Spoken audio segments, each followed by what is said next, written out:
अगर आप इस चैनल पे नए हैं तो इसको सब्सक्राइब कर लीजिए और बेल आइकन को प्रेस कीजिए ताकि हमारी नई आने वाली तमाम वीडियोस की नोटिफिकेशन आपको मिलते रहें और आप हमसे बिस्मिल्लाहिर्रहमानिर्रहीम। खातिन हज़रात, मैं हूँ अख्तर अब्बास और आप सबको मेरा सलाम पहुँचे।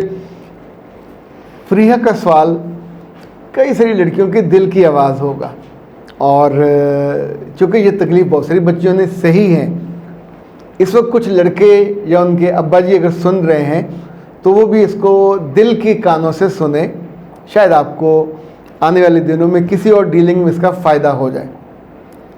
फ़रीहा कहती हैं कि सर, मेरी शादी को 4 माह हुए, सास के जुल्म की इंतहा हो गई है और उन्होंने सारे घर की ज़िम्मेदारी मुझ पर डाल दी है, मैं क्या करूं? फ़रीहा, मेरे बच्चे, अगर आप मेरी बात मानो तो 2 नफल शुक्राने के पढ़ो, 4 भी कर लो तो कोई हर्ज नहीं है।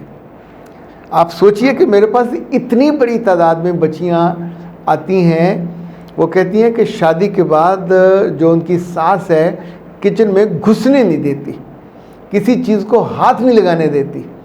वो कहती है कि मेरा इलाका है, मेरी जुरिस्डिक्शन है, मेरी हुकूमत है, तुम अभी कल की बच्ची कैसे घर वालों को अपने हाथों के जायकों से आशना कर दो। तो ये काम जो बाद में होना था, आपकी लड़ाई, दुआओं और परेशानियों से, जिस बच्ची को जाते ही घर की ज़िम्मेदारी मिल जाए उसे अल्लाह का बहुत शुक्र अदा करना चाहिए। 3 उसके फ़ायदे हैं। इसका मतलब है आपको उस घर में कबूल कर लिया गया, आप उस घर के कल्चर, उसके मिजाज और उसकी पसंद और नापसंद को आपने समझ लिया और उन्होंने आपको आपकी अच्छाइयों की वजह से स्पेस दे दी। Now you are part and parcel of the family. Okay, ये पहली बात हो गई।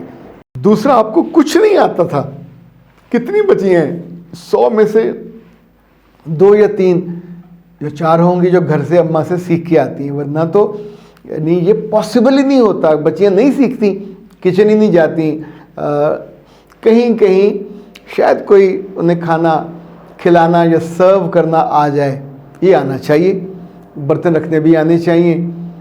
खाना पकाने की मैं ज़ाती तौर पे तो गुंजाइश रखता हूँ कि बच्चियाँ अगर ना भी आता हो तो इस पे फ़ौरन उनको मापना नहीं चाहिए। उन्होंने जाके कोई कुकिंग के मुकाबले में थोड़ी हिस्सा लेना है। अपने घर जा रही हैं तो नहीं आता तो सीख लेंगी। भाई, मेरी बीवी ने सीख लिया तो सबकी बीवियाँ सीख लेंगी। वो उस वक्त यूनिवर्सिटी में पढ़ती थी, वो उस वक्त आर्ट्स में पढ़ी थी, इन फाइन आर्ट्स में।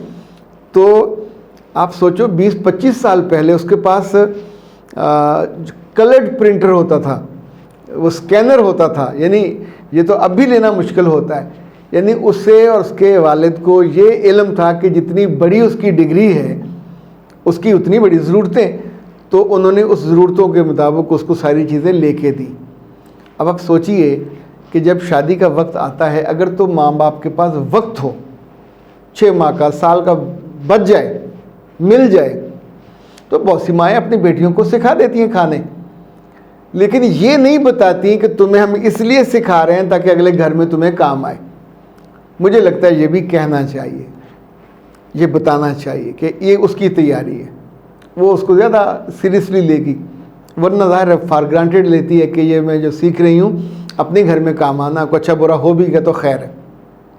अच्छा, अब ये देखें, नए घर में जाके जब भी बच्ची आप लेके आते हो तो प्लीज़ उस पर जल्लाद मत बन जाया करें, उसकी अम्मी रहा करें, उसकी बहनें बना करें। और जो आपके घर की चीज़ें हैं, आप सोचिए वो बच्ची उसको जुल्म की इंतहा समझ रही है घर के काम करने को, हालांकि ये जुल्म उसके अपने घर में उसके अब्बा कर रहे थे, उसकी अम्मा पे।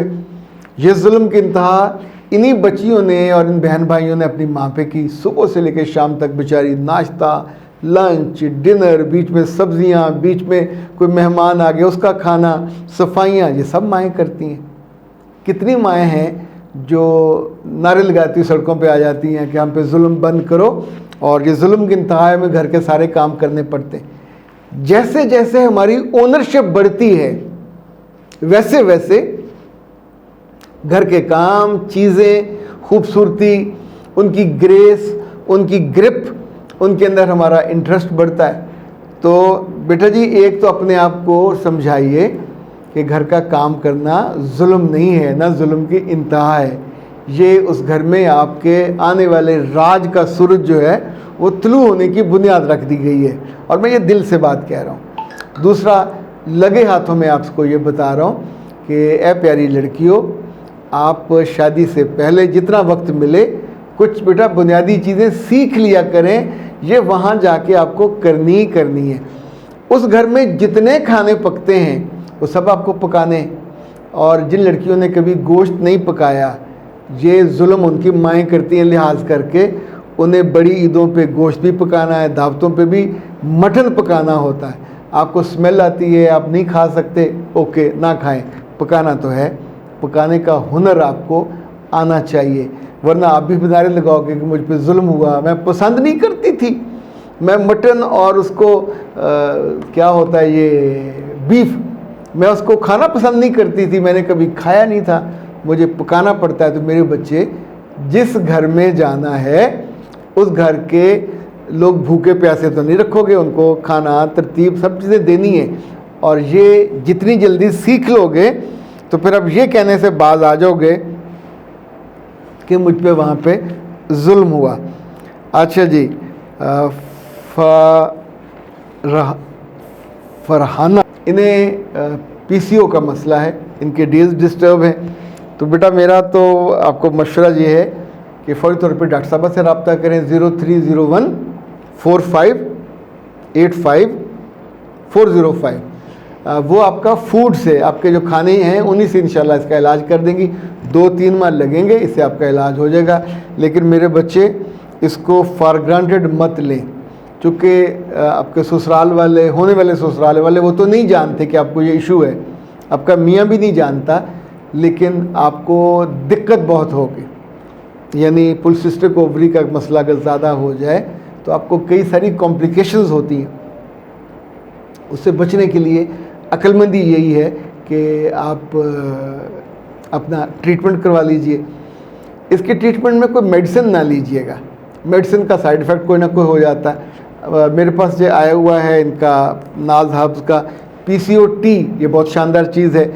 ये पावरफुल हार्मोन्स बैलेंस है PCO का, PCOD का, और ये पाकिस्तान में पहली दफ़ा डॉक्टर साहबा ने इसको मुतारफ़ कराया था।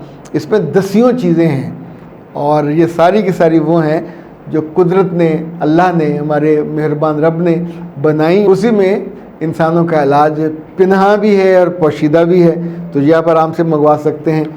034165 और गालबन 26 को दीजिए इजाज़त। आपके सवालों के साथ और आपकी दुआओं के साथ नए वीडियो में मुलाकात होगी। अस्सलाम वालेकुम व रहमतुल्लाह।